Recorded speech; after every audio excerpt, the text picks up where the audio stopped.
السلام علیکم ورحمۃ اللہ وبرکاتہ۔ ایک پہاڑ کے اوپر ایک سخت پتھر تھا جس پر کوئی دھیان نہیں دیتا تھا۔ پتھر ہمیشہ اس فکر میں رہتا تھا کہ اس کو ہر کوئی نظر انداز کرتا ہے۔ اس پہاڑ میں مزید ٹھہرنا مشکل ہو رہا ہے۔ مجھے کچھ ایسا کرنا چاہیے جس کی وجہ سے لوگوں کا دھیان میری طرف کھینچے اور لوگ مجھے دیکھ کر خوش ہوں، لیکن میں تو معذور ہوں، چل بھی نہیں سکتا۔ مجھے کسی کی مدد کی ضرورت ہے۔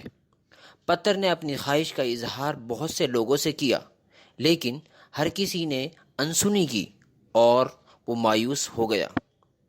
کچھ لوگ یہ دیکھ کر ہنستے، کچھ اس کا مذاق اڑاتے۔ اس کے باوجود بھی پتھر نے اپنی چاہت کو نہیں چھوڑا۔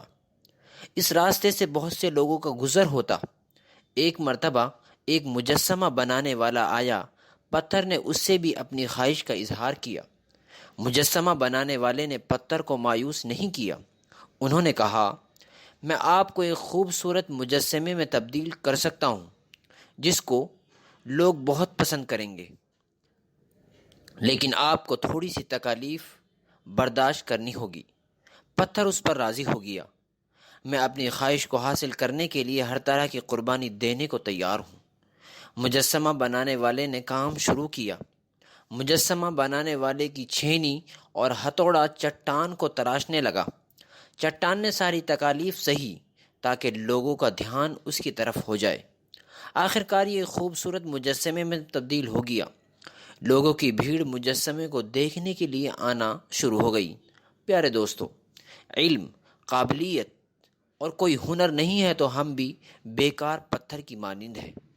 اپنی تمناؤں کو پورا کرنے کے لیے ہر ممکن طریقے کو اپنائیں۔ جب لوگ آپ کا مذاق اڑائیں یا مایوس کریں تو کبھی ہمت نہ ہارنا، بلکہ اپنے مقصد کو حاصل کرنے کے لیے مسلسل کوشش کرتے رہنا اور اپنی زندگی کو کامیاب بنانا۔